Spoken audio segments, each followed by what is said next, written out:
My name is Wanda Walsh. I am 32 years old. And for 9 years, my family told everyone I was a waitress. Every holiday, every birthday, every family dinner at my parents' house in Ridgefield, Connecticut. My mother would introduce me to guests the same way you might introduce a stain on the carpet. Quickly, quietly, and with an apology in her voice. And my father, a man who carved turkeys with more emotion than he ever showed me, would shake his head and say the same 6 words every single time. At least your sister has a real career. They said it at Thanksgiving. They said it at Easter. They said it in front of the neighbors, the Hendersons, my cousins, and anyone who made the mistake of asking what I did for a living. What my sister found on Google last Christmas changed everything. And the 4 words I said through that intercom, my mother is still not over them. Before I take you back to where this started, please take a moment to subscribe and leave a like. And if you are listening right now, drop your city and local time in the comments. I read every single one. Now let me take you back 9 years, to the night I told my mother I was leaving the business program. She did not speak to me for 11 days. I was 23. Junior year at UConn. Business administration major. The safe path. The path my mother Diane had mapped out before I even learned to drive. I sat at the kitchen table and told her I was transferring to the New England Culinary Institute. She set her coffee mug down so slowly it made no sound. "You want to cook?" she said. "You want to spend 4 years of tuition to cook." I tried to explain. I told her about the externship I had done over the summer, about the chef in New Haven who said I had instinct, about the way time disappeared when I worked a station, the only place in my life where my brain went quiet and my hands knew what to do. She heard none of it. "You can cook at home, Wanda. I cook at home. Your grandmother cooked at home. That is not a career." My father Gerald came into the kitchen that night. He stood in the doorway, hands in his pockets. He did not sit down. "Your mother worked 2 jobs so you girls could go to college, and you are choosing pots and pans." My sister Nadine was 27, already 2 years into a marketing coordinator role at a firm in Stamford. She sat on the couch in the living room the whole time, pretending to watch television. She did not defend me. She did not say a word. But I caught the look on her face when I walked past. It was not sympathy. It was relief. Because I had just made her the only daughter worth bragging about. I packed my car the next morning. Mom told the extended family I was taking a gap year. She could not even say the word culinary. 2 years later, I was standing in the prep kitchen at Bellamy's in Fairfield, Connecticut, peeling 30 pounds of butternut squash at 5 in the morning. Bellamy's was special. A converted 1920s bank building with exposed brick, original tin ceilings, and a 68-seat dining room that smelled like brown butter and rosemary by 11 every morning.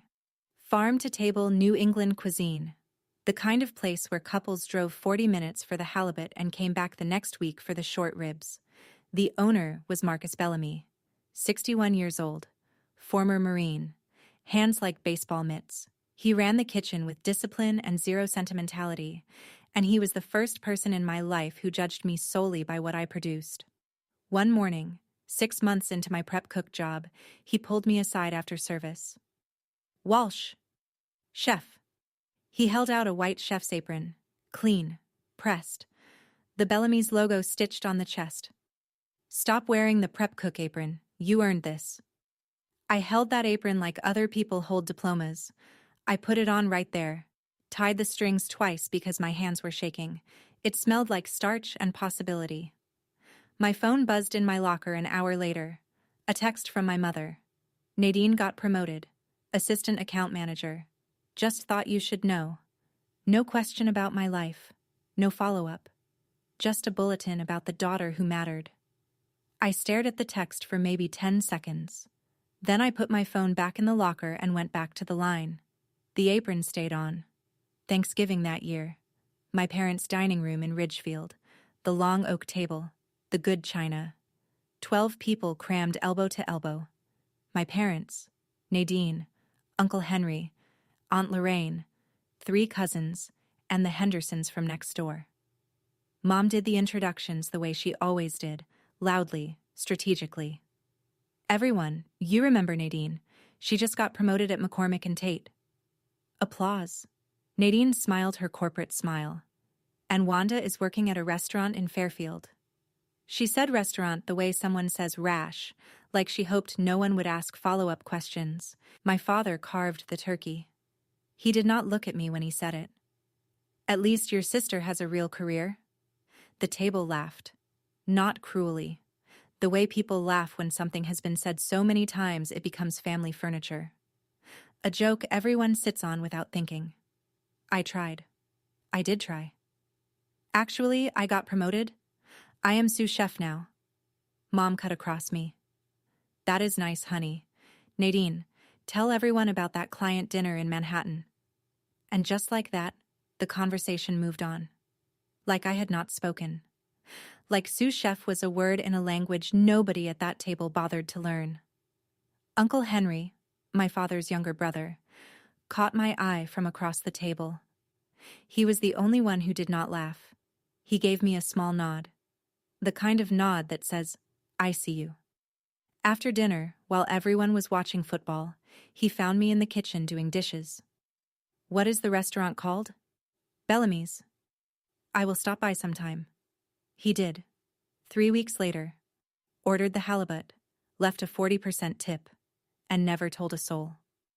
The years stacked up like plates in a dish pit, each one heavier than the last. Year 3. I made head chef. I called my mother to tell her. She said, Are you still at that place?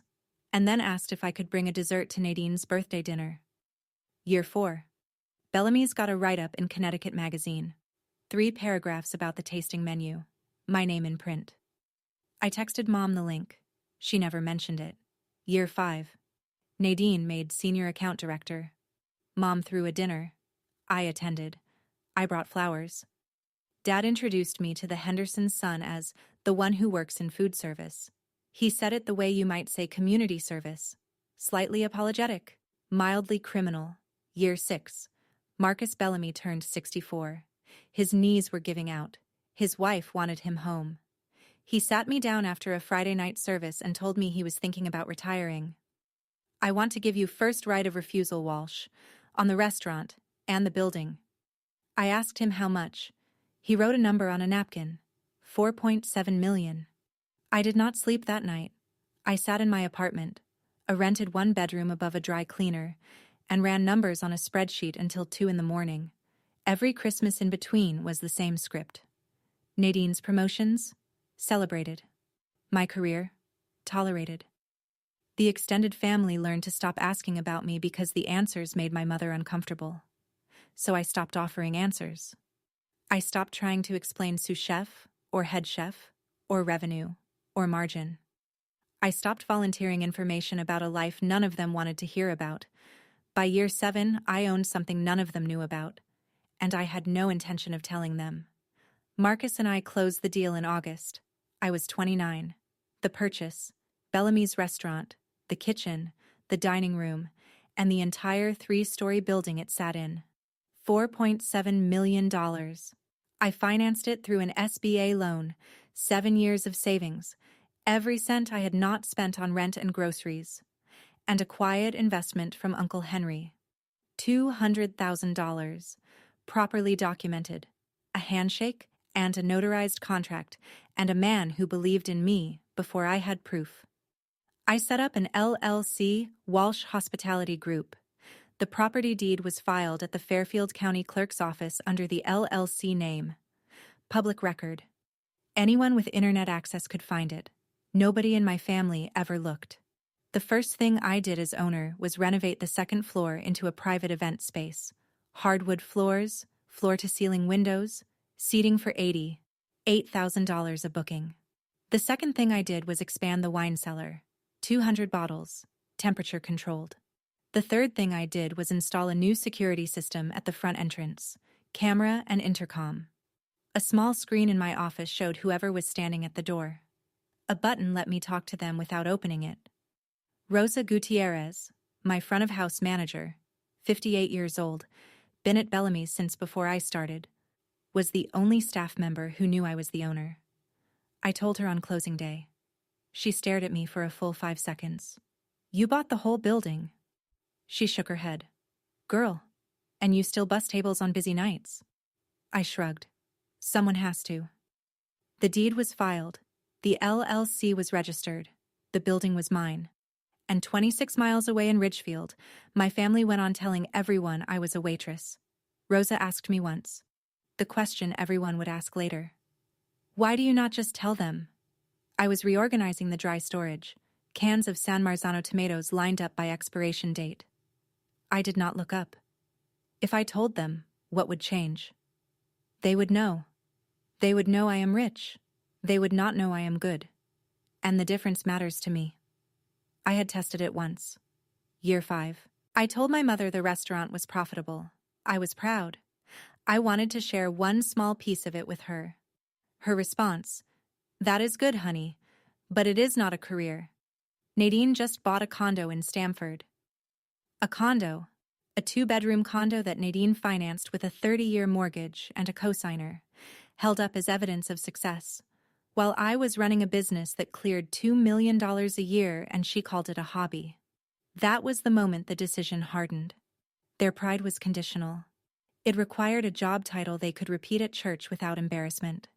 It required a salary they could compare to the neighbor's children. It required a life that looked like Nadine's. I could not give them that. I did not want to. So the silence became my strategy. I stopped trying to impress them. I stopped trying to educate them. I let them believe what they wanted. And every holiday, every dinner, every eye roll, and every shaken head, I filed it away. Evidence of who they were when they thought I had nothing. Rosa shook her head. You are testing them. Yes. And they keep failing. Every single time. She picked up a can of tomatoes and shelved it without a word. She understood. Some tests are not about passing. They are about knowing where you stand. The group chat surfaced by accident. A Wednesday in March. My phone pinged. A screenshot from Nadine, sent to me by mistake. She had meant to forward it to her friend Jess. The screenshot showed a group chat called Walsh Fam. 5 members. Mom, Dad, Nadine, Aunt Lorraine, Cousin Margaret. I was not in it. I had never been invited. The visible messages were from 3 days earlier. A thread about Easter planning. Aunt Lorraine. I was thinking of stopping by Wanda's restaurant after church on Sunday. Is it any good? Mom. Lorraine, please. It is embarrassing. She will try to serve you and make a whole thing out of it. Aunt Lorraine. I heard it is actually pretty nice. Mom. Let us not encourage her. She needs to get a real job, not play hostess at some little place in Fairfield. Nadine had added a thumbs-up emoji. No words. Just a thumb. Agreement without accountability. I sat in my office and read those messages 3 times. The framed deed hung on the wall to my left. The chef's apron hung beside it. My mother's words glowed on the screen in front of me. Let us not encourage her. Some little place. Play hostess. I saved the screenshot. I did not respond. I did not confront anyone. I did not text Nadine to ask why she sent it or why she agreed. I saved it to a folder on my phone. I labeled the folder, for when I need to remember why. And then I put my phone in the drawer, tied my apron, walked into the kitchen, and plated 63 covers that night without a single mistake. The restaurant did not care about my mother's opinion, and neither did I. June. Nadine made VP of Marketing at McCormick and Tate. Mom threw a dinner party. Not a casual dinner. A production. Catered appetizers. A printed menu card at every place setting. Candles that smelled like vanilla and validation. 14 people around the dining room table. Extended family. The Hendersons. 2 of Nadine's college friends. And me. Seated between Cousin Margaret and the empty chair where Uncle Henry would have been if he had not claimed a head cold.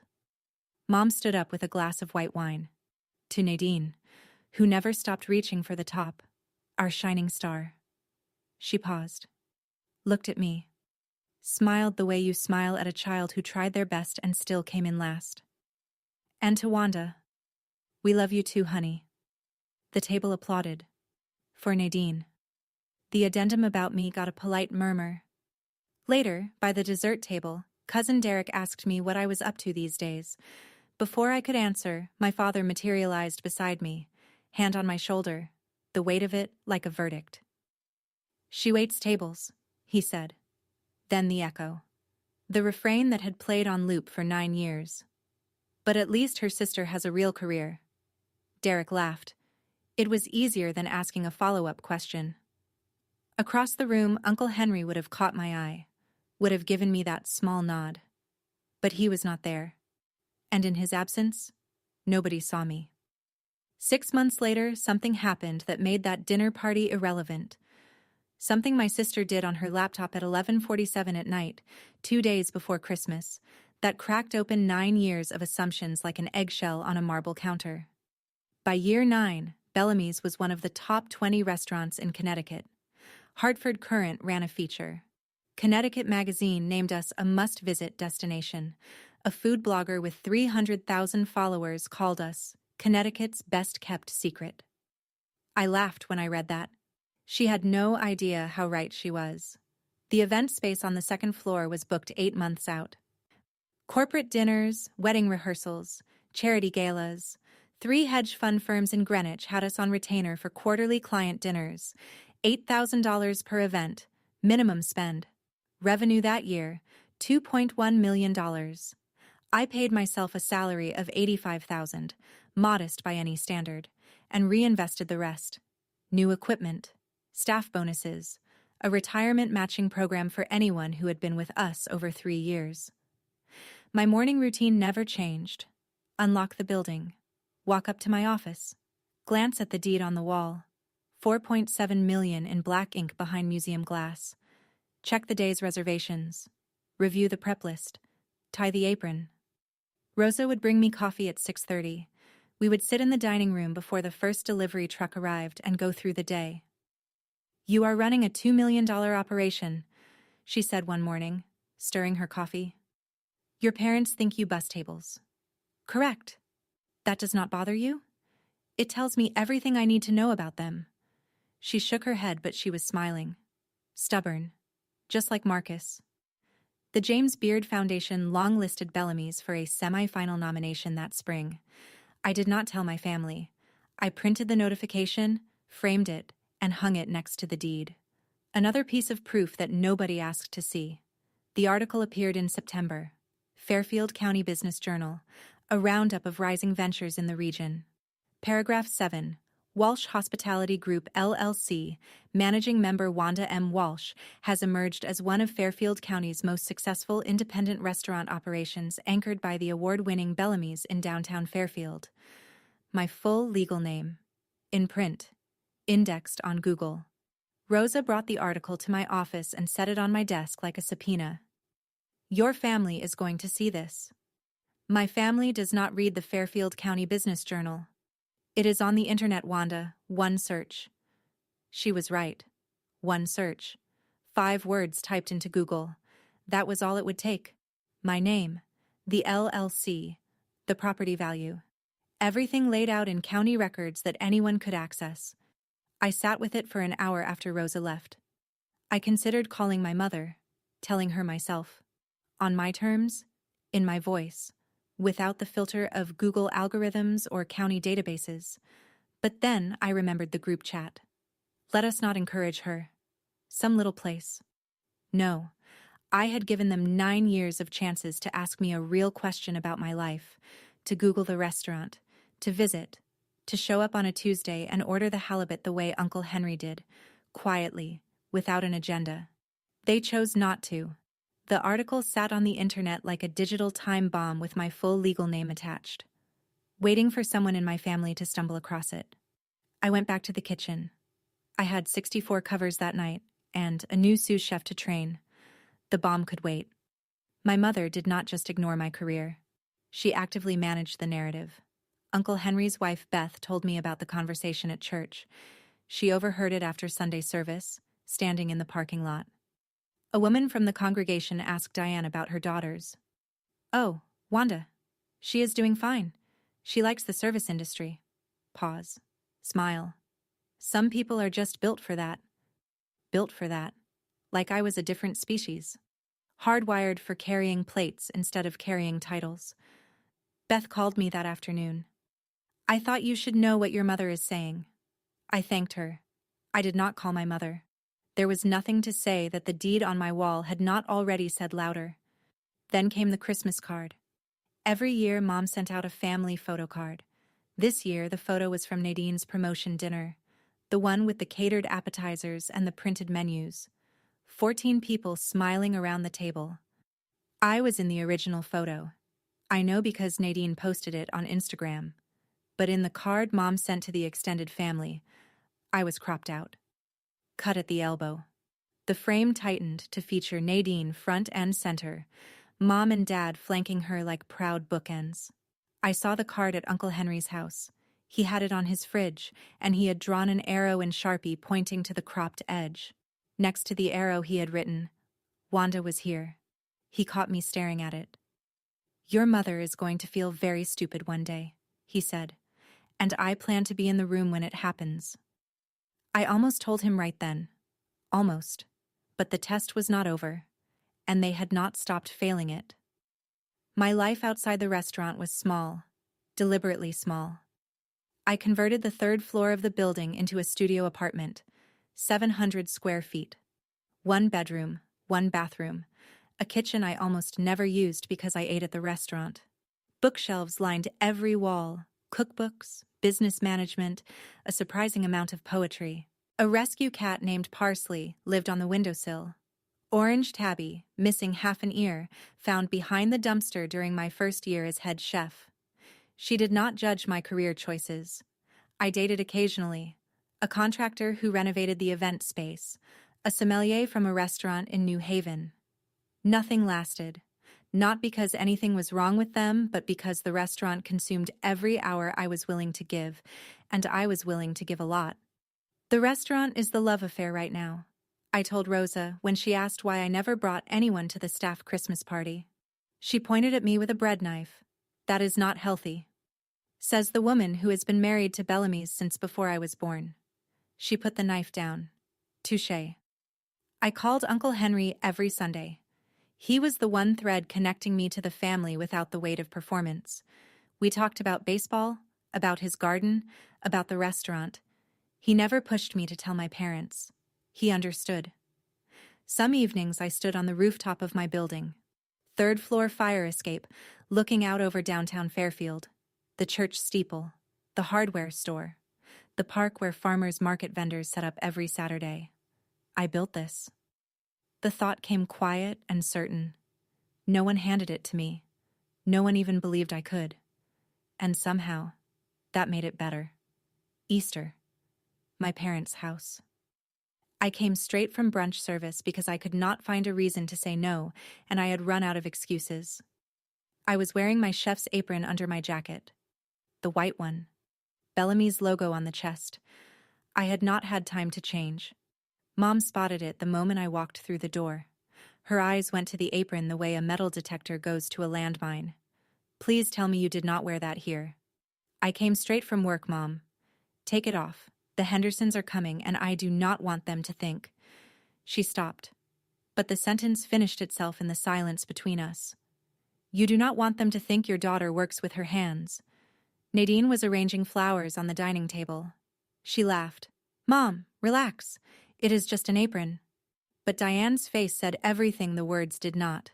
The apron was evidence. The apron was the thing she spent 9 years trying to deny. It smelled like work, like effort, like a choice she would never forgive me for making. I took it off, folded it neatly, set it on the kitchen counter next to the breadbasket. I did not argue. I did not explain. I just took it off and joined the table and ate ham and answered questions about the weather. When I got home that night, I did not hang up my jacket first. I ordered a new apron. Same style, same logo. And I hung the old one in my office at the restaurant, right next to the framed deed. My mother wanted it off my body. I gave it a wall. The email landed on a Tuesday in October, 3 weeks before Thanksgiving. It came from Margaret, Aunt Lorraine's daughter, my second cousin. She and I were not close. We exchanged birthday texts and nothing else. But Margaret was the kind of person who forwarded things without checking the recipient list, and on that particular Tuesday, she forwarded an email chain to me that was never meant for my eyes. Subject line, FWD, Thanksgiving planning. She had meant to send it to her husband, Dave. Instead, she sent it to me. Alphabetical contacts, Walsh, Dave, Walsh, Wanda. I opened it at my desk. Parsley was asleep on the printer. The deed on the wall. The apron beside it. The chain was between 3 people.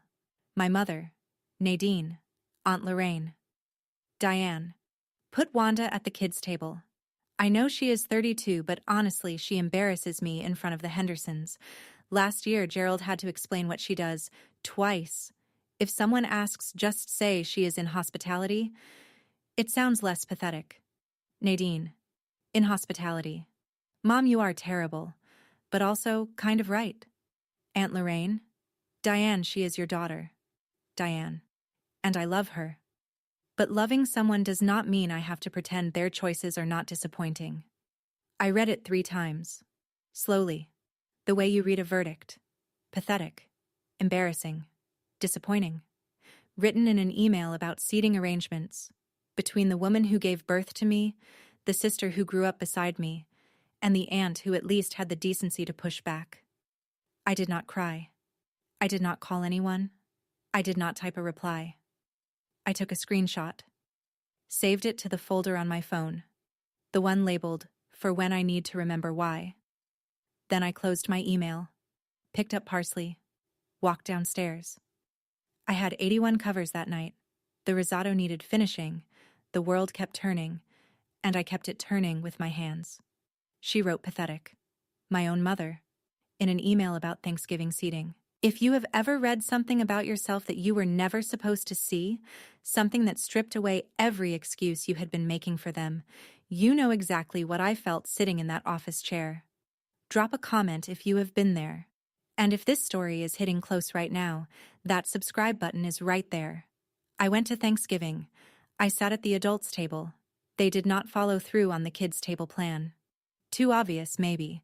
Or maybe Aunt Lorraine had pushed harder than the email showed. Either way, I was seated between Dad and Cousin Derek, directly across from Nadine, with a clear sightline to Mom at the head of the table. I brought dessert. Creme brulee, made that morning at the restaurant. Individual ramekins, torched tableside by me with a kitchen torch I carried in my bag. Everyone raved. Where did you get these? Mom asked, inspecting hers like it might be poisoned with ambition. I made them. A pause. The briefest flicker of something on her face. Surprise, maybe. Or the faintest recognition that the daughter she called pathetic could produce something beautiful. It is good. She set down her spoon. You should make these for Nadine's housewarming. There it was. Even the compliment bent toward Nadine. Even the acknowledgement came with a redirect. You are good enough to serve my other daughter. You are support staff in your own family. I smiled. I said nothing about the email. I did not confront. I did not signal. I ate turkey and answered polite questions and helped with the dishes afterward, standing at the same sink where I had been invisible for 9 years. Margaret, the cousin who had sent the email, sat at the far end of the table. She did not make eye contact with me once. She knew. I knew she knew. And that silent mutual understanding hung in the air between us like smoke from a torch that had already done its damage. I drove home at 9. The restaurant was dark. Parsley was waiting at the door. I did not need them to know I had read it. I just needed to remember what I was worth to them without the deed. Nadine started to crack around December. I heard it from Uncle Henry first. Her company, McCormick and Tate, was restructuring. The marketing division, her division, was being evaluated for operational efficiency. Corporate language for layoffs. VP of Marketing is a title that sounds invincible until the company decides marketing is a cost center.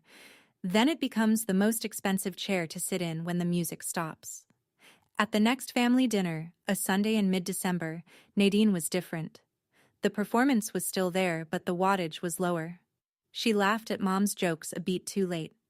She poured her second glass of wine before anyone else had finished their first. Mom compensated. When Mom sensed weakness in her golden child, she doubled down on the narrative. Nadine is leading a major rebranding campaign right now. She is absolutely essential to the company. Nadine did not correct her, but I saw her jaw tighten at the word essential.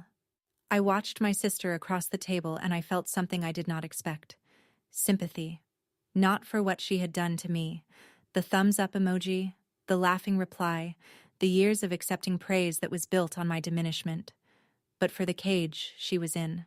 Mom had put both of us in cages. Mine was the basement. Low expectations, no visibility, the freedom that comes with being forgotten. Nadine's was the pedestal. High expectations, total visibility, the prison that comes with being the only proof your mother made it out of poverty. For the first time, I wondered if Nadine was performing too, if the corporate smile was as much for Mom as it was for LinkedIn. But I did not have time to feel sorry for my sister, because 6 weeks later, she was going to do something on her laptop that would change our family permanently. Connecticut Magazine published their annual Best of list in December. Bellamy's won Best Restaurant in Fairfield County. Not longlisted, not nominated, won. The editors sent a photographer. She spent an afternoon shooting the dining room, the kitchen, the event space. She took a portrait of me standing in front of the brick wall with my arms crossed. Apron on. No smile. Just steady. The issue hit stands the second week of December. My face on page 47. My name in the caption, Wanda Walsh, chef owner, Bellamy's. Rosa brought 2 copies to the restaurant. She put one in the front window. The other she slid across my desk. You made the paper, she said, and your mother still does not know you own the place. Correct. This is either the greatest poker face in history or the saddest thing I have ever seen. Why not both? That Friday, I closed the restaurant early and bought dinner for the entire staff, 12 people, seated at our best table. Rosa gave a toast, to the boss who still closes the kitchen herself. Everyone raised their glasses. The dishwasher, Marco, who had been with us 7 years. The line cooks, Damon and Priya, who worked doubles every weekend without complaint. The new sous chef, Jamie, who was learning what I had learned from Marcus, that a kitchen is a meritocracy, that the work is the proof. These were the people who knew me, not as a waitress, not as a disappointment, not as the daughter who made the wrong choice, as the person who built something worth building. December 23rd, 2 days before Christmas, the night my sister finally decided to type 5 words into a search bar. Christmas Eve dinner, my parents' house, the annual production. Mom had outdone herself. New tablecloth, garland on the staircase, a centerpiece that probably cost more than my first month's rent. The Hendersons were there, of course, along with Aunt Lorraine, Margaret, Cousin Derek, and Uncle Henry, who had recovered from whatever strategic illness had kept him away from the VP dinner. Nadine was co-hosting.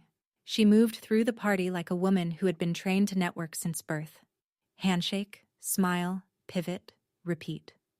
She had straightened her hair and was wearing a dress that cost more than my best knife set. During appetizers, Mr. Henderson's wife, Claire, turned to me. Wanda, what is the name of the restaurant where you work? My book club is looking for a nice spot. Bellamy's, in Fairfield. Simple. No elaboration, no pitch, no desperate plea for recognition. Mom appeared at my elbow like a reflex. It is a sweet little spot. Her voice had the texture of a compliment stretched over a dismissal. Wanda enjoys it there. She patted my arm. The way you pat a child who drew a picture you are going to throw away as soon as they leave the room. Nadine was across the room, refilling her wine, but I saw her pause. She had heard the name. Bellamy's. Something flickered behind her eyes. Recognition, or maybe competition. That particular itch that comes from hearing a word you cannot place and needing to look it up. Dinner continued. I left at 10. Merry Christmas, everyone. I was driving home on the Merritt Parkway when my phone lit up on the passenger seat. Nadine calling. I let it ring. 11:47 at night. Christmas Eve. Nadine sat on her childhood bed in the guest room at my parents' house, laptop open on her knees. I was not there. I did not see it happen, but I know exactly how it went because Nadine told me later, and because the search results do not lie. She typed, Bellamy's, Fairfield, Connecticut. The first result was our website. Clean design, professional photography, award badges lined across the header. The kind of site that does not belong to a sweet little spot. The second result was Connecticut Magazine. Best restaurant in Fairfield County. My photo. My name. The third result was the Fairfield County Business Journal. Walsh Hospitality Group, LLC, one of Fairfield County's most successful independent restaurant operations. The fourth result was the Fairfield County Clerk's Office. Property records. Building owner, Walsh Hospitality Group, LLC, managing member, Wanda M. Walsh. Assessed value, $4,700,000. Nadine told me her hands were shaking so hard she mistyped the password to the property records portal 3 times. She called Mom. It was 11:53. Wanda owns the restaurant. What? She owns it. The restaurant. And the building. That is impossible. She is a waitress. Mom. Her name is on the deed. The entire building. It is worth $4.7 million. Silence. The kind that stretches across phone lines and fills rooms with a pressure you can feel in your teeth.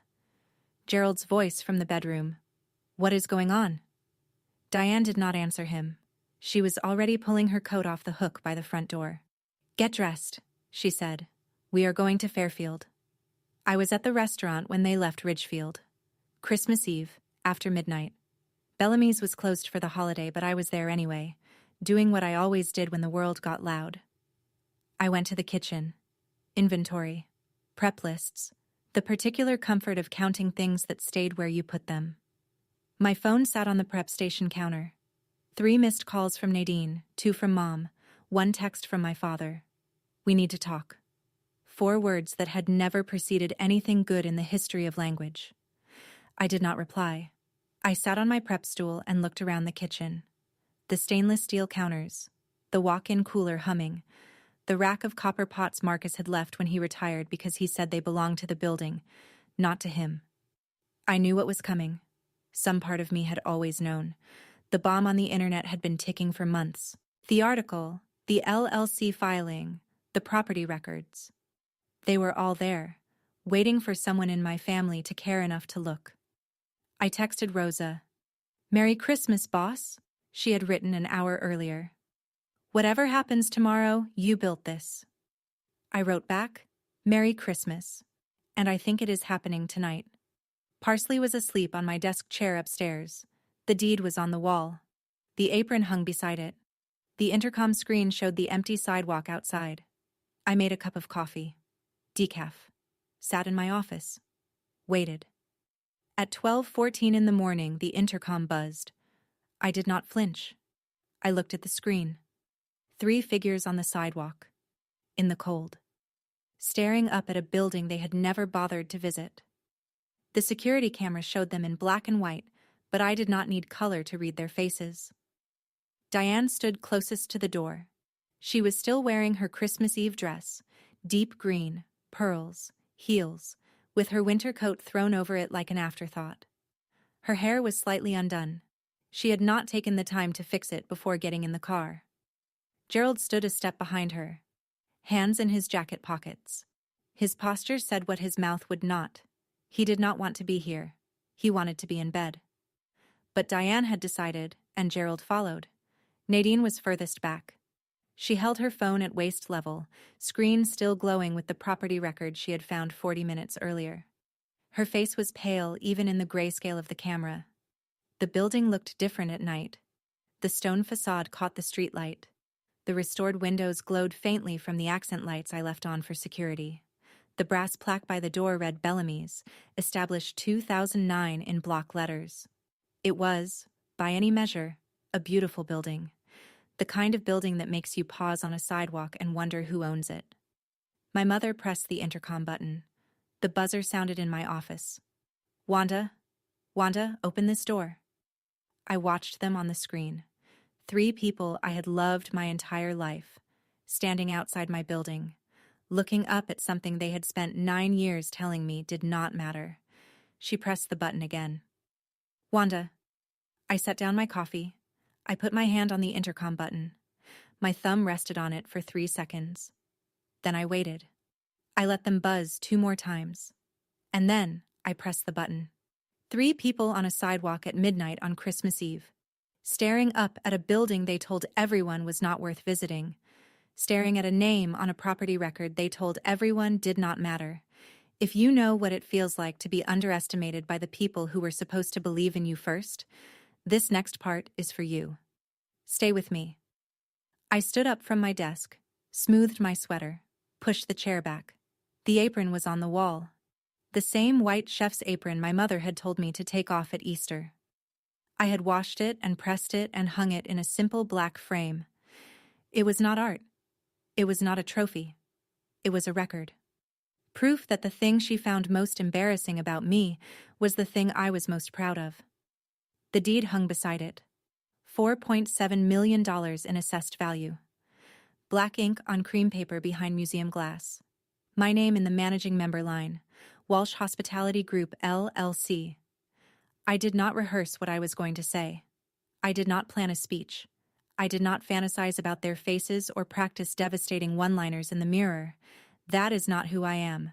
That is not who this restaurant taught me to be. I just breathed. Counted to 4 on the inhale. Counted to 4 on the exhale. The way I did before every dinner service. The way Marcus taught me. Then I walked down the hallway. Past the event space with its hardwood floors and pendant lights. Down the stairs. Through the kitchen. My kitchen.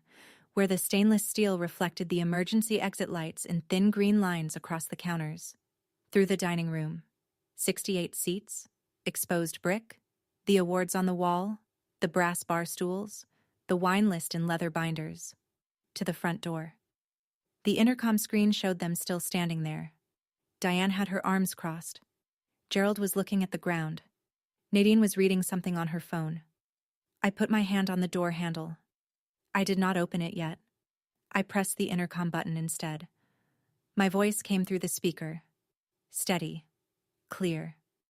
The same voice I used to call orders during a Friday night rush. What do you want? Diane's head snapped up. She looked directly into the camera. Wanda, open this door right now. We saw... Nadine found... Is this... Do you own this? What do you want, Mom? I want to come inside. I want to understand what is happening. Nothing is happening. This is where I work. This is what I do. You just never asked. Gerald stepped forward. His voice was quieter through the intercom. Wanda, just open the door. We need to talk. You have had 9 years to talk. You used them to tell everyone I was a waitress. I let that sentence sit. The intercom crackled faintly in the cold air. Nobody on the sidewalk moved. Nadine spoke last, softly. The VP voice gone. Something younger underneath it. Wanda, please, just let us in. 7 seconds. I counted them. The same way I counted prep times and ticket windows. 7 seconds of silence on a December sidewalk at 12:20 in the morning. Then I reached for the door handle, pulled it open. The December air hit me with the smell of exhaust and frost and my mother's perfume. Chanel No. 5, the same one she had worn to every holiday dinner for 20 years. They stood in the doorway like strangers. My mother's eyes were already scanning the dining room behind me, cataloging, calculating, revising 32 years of assumptions in real time. Come in, I said. They stepped inside, into a building they had driven past a dozen times and never once stopped to enter. I closed the door behind them. I gave them the tour, the same one I gave Connecticut Magazine. The dining room first. Polished hardwood, pendant lights, white tablecloths stacked on the service station, award plaques on the wall. Best restaurant, Fairfield County. James Beard semifinalist. Zagat rated. Diane touched the back of a chair. She did not sit down. Her fingers traced the wood like she was checking for dust. The kitchen next. Commercial grade. 2 6-burner ranges, a flat-top grill, 3 convection ovens. The walk-in cooler with its inventory labels in my handwriting, the pass where I called orders every night. "This is mine," I said, simply, like I was stating the weather, down to the wine cellar, 214 bottles. Temperature and humidity controlled, a burgundy collection I had been building for 2 years, up to the event space, floor-to-ceiling windows overlooking the town square, 80-seat capacity, booked through next September. Gerald stopped in front of a framed article on the wall. Connecticut Magazine. My photo. My name. Chef owner. His voice cracked. How long? 3 years as owner. 9 years total. 3 years? Diane's voice was thin. You have owned this for 3 years and you never... She did not finish the sentence, because there was no version of that sentence that did not answer itself. Nadine was pale. She stood near the windows of the event space, her reflection floating over the dark town square. I could see her doing the math. VP salary versus building owner, corporate title versus 4.7 million in assessed property. The math was not in her favor, and she knew it. I did not say anything else. I let the building speak. It had been speaking for 3 years. They just had not been listening. My office was last. Small room, neat desk, computer. Bookshelf with management texts and cookbooks stacked in no particular order. Parsley's cat bed in the corner, empty. She was hiding under the desk, unimpressed by visitors. On the wall, 2 items. The deed, framed in black. 4.7 million. My name. And the apron. The white chef's apron my mother told me to take off at Easter. The one she said embarrassed her. The one she could not bear for the Hendersons to see. Framed. Hung beside the deed. 2 pieces of who I was. One in paper. One in fabric. Diane stared at the deed. I watched her eyes move across the document. Property description. Assessed value. Managing member. Wanda M. Walsh. Her phone slipped from her hand, hit the floor. The screen cracked in a spiderweb pattern across the glass. Nobody picked it up. When did you... She started. 3 years ago. Marcus retired. I bought the restaurant and the building. The building. Her voice was barely a whisper. The whole building. All 3 floors. Gerald stood in the doorway. He had not entered the room. Like the office was a courtroom and he was not sure if he was defendant or spectator. Nadine leaned against the door frame opposite her father, arms crossed. She had not spoken since the event space. The room was small, 5 people, including the cat. But the silence filled it like water in a sinking ship, rising, pressing, leaving less and less room to breathe. Diane looked at the apron on the wall, then at the deed, then at me. Her mouth opened, and 9 years of assumptions came flooding out. Why did you not tell us? Her voice broke on tell. The way a glass breaks, not shattering but splitting down the middle, 2 clean halves with a sharp edge between them. We are your family, Wanda. How could you keep this from us? We had a right to know. I was sitting on the edge of my desk, arms crossed. Coffee mug behind me, still warm. You never asked. 3 words. Quiet. The same volume I used to tell a sous chef the risotto needs another minute. What? In 9 years, you never once asked me what I actually do. You decided I was a waitress, and you stopped there. She switched tactics. The tears came. Fast. Practiced. The way tears come when you have been using them as leverage for 30 years. We could have helped you. We could have been part of this. You shut us out. You shut me out. I did not raise my voice. I did not need to. Every Thanksgiving, every Christmas card, every time you told Claire Henderson I was in the service industry, every time you told the church I was built for that. She flinched at the last one. She did not know I had heard it. You shut me out, I said again, and called it love. Gerald put his hand on Diane's shoulder. A reflex. He always reached for her when she cried, not because he believed the tears, but because steadying Diane was the only role he knew how to play. Diane pressed her hand over her mouth. Her eyes were red. The tears were real now, not the performative kind, but the kind that come when you run out of ways to spin the story. I did not flinch. I waited. Diane tried one more angle. I never meant to hurt you. Her voice was thick with something that wanted to sound like regret. I was trying to protect you. I just wanted... You wanted to put me at the kids' table at Thanksgiving because I embarrass you in front of the Hendersons. The room went airless. Diane's crying stopped. Instantly. The way a faucet stops when you twist the handle hard. Where did you... Margaret forwarded the email chain. By accident. I paused. Let the word accident dissolve. The one where you called my life pathetic. Gerald looked at the floor. His hand dropped from Diane's shoulder. Nadine, from the doorway. Mom. Diane's mouth moved. No sound came out for 4 seconds. Then, I was venting. I did not mean... You did mean it. And that is okay. Because it told me everything I needed to know. Diane's face changed. The guilt cracked open and something older came through. Something inherited. My mother used to say the same things about me. Her voice was small, stripped of performance. About my job at the register, about the apartment in Bridgeport. She said I would never be more than what I was born into. She looked at the deed on the wall. I just wanted more for you girls. Then you should have wanted more for me, I said. Not just for Nadine. That landed. I saw it land the way you see a knife hit a cutting board. Clean, precise, and final. Diane had no answer.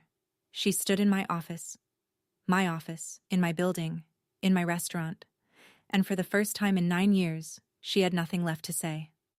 Gerald spoke next. He stepped into the office for the first time. 2 steps. Just enough to be inside. Wanda, he swallowed. I am proud of you. His voice was rough, sandpaper on wet wood. He meant it. I could tell because he could barely get the words out, and Gerald Walsh only struggled with words when they were true. I did not need you to be proud, I said. I needed you to be kind. His mouth opened, closed. He looked at the apron on the wall, the deed beside it. His daughter, sitting on the edge of a desk in an office above a restaurant worth more than his pension and his house combined. He had no response. Because there was none. You cannot retroactively be kind. You cannot unsay 9 years of at least your sister has a real career. I turned to Nadine. She had not moved from the doorway. I did not know about the email, she said. I swear. You replied with a laughing emoji and said Mom was kind of right. Nadine went white. The kind of white that starts at the collar and climbs. You were never cruel on purpose, I said. But you liked being the favorite. You liked that I was the comparison that made you look better. And you never once stood up for me. That is not... I thought. You thought what Mom told you. That I was less. And you never checked. I let that settle. Then I looked at my father. At least one of us has a real career. Right, Dad? He did not answer, but his eyes went to the deed on the wall. $4.7 million, and his daughter's name in black ink. The silence was absolute. I stood up from the desk. I am not cutting you off. I am not banning you from the restaurant. I am not going to punish you. Diane looked up. A flash of something. Hope, maybe.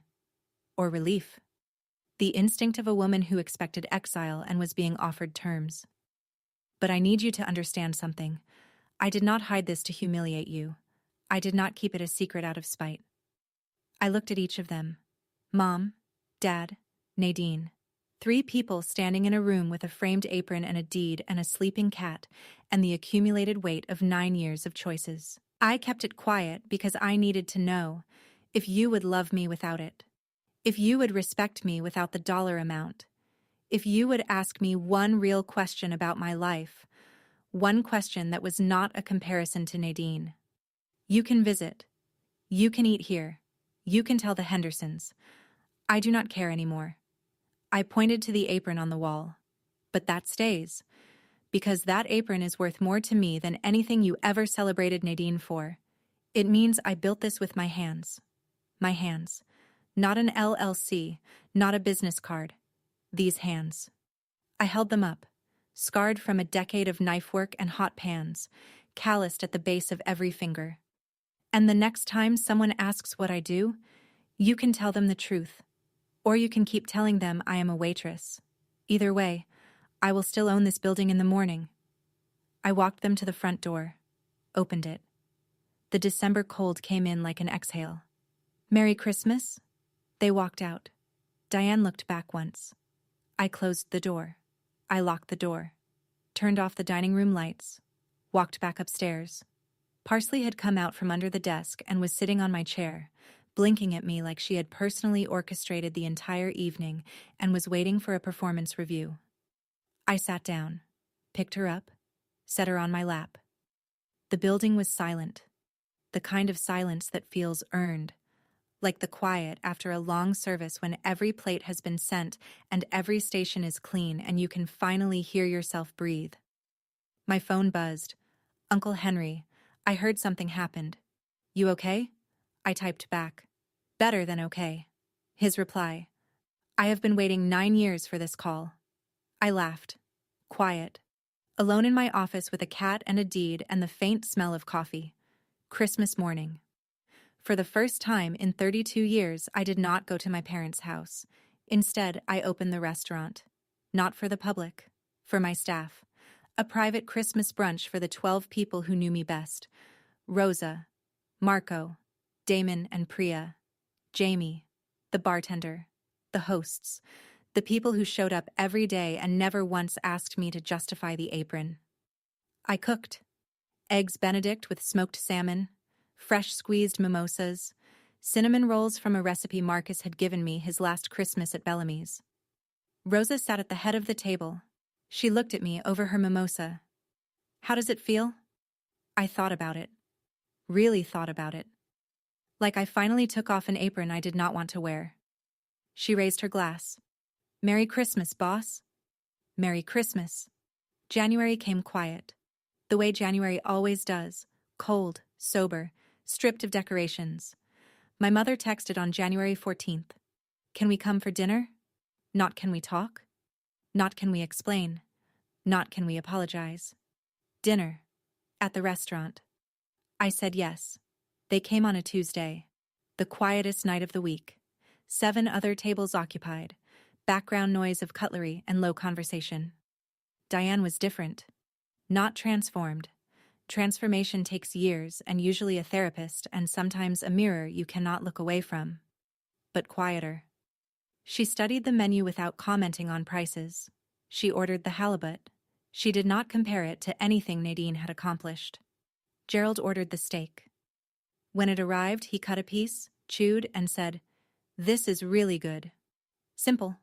No qualifiers, no comparisons, no at least your sister. Just, "This is really good." I nodded. "Thank you." Nadine sent a separate text the next day. Not a group message, a direct message. "I am sorry. Not for Mom. For me. For laughing. For the emoji. For never asking. For 9 years of sitting in a chair that was built on top of you. I am sorry. It was not enough. It was not close to enough. But it was a start. And a start was more than I had gotten in almost a decade. I did not extend the conversation. I did not comfort her. I did not say it is okay, or I forgive you. Those words would come later. Or they would not. Either way, the power to decide was mine now. They come once a month now. A standing reservation. Table 12, by the window. I join them when I want to. Not when I am summoned. The difference is everything. Here is what 9 years of silence taught me. The people who love you will find you in the kitchen. They will ask about the sauce. They will show up on a Tuesday. The people who love your success will only show up after the deed is filed. Both kinds are family. But only one kind gets a key. That is my story. 9 years. 1 building. 4 words through an intercom. If this reminded you that your worth is not measured by who believes in you, share it with someone who needs to hear that. Drop a comment, subscribe, and I will see you in the next one.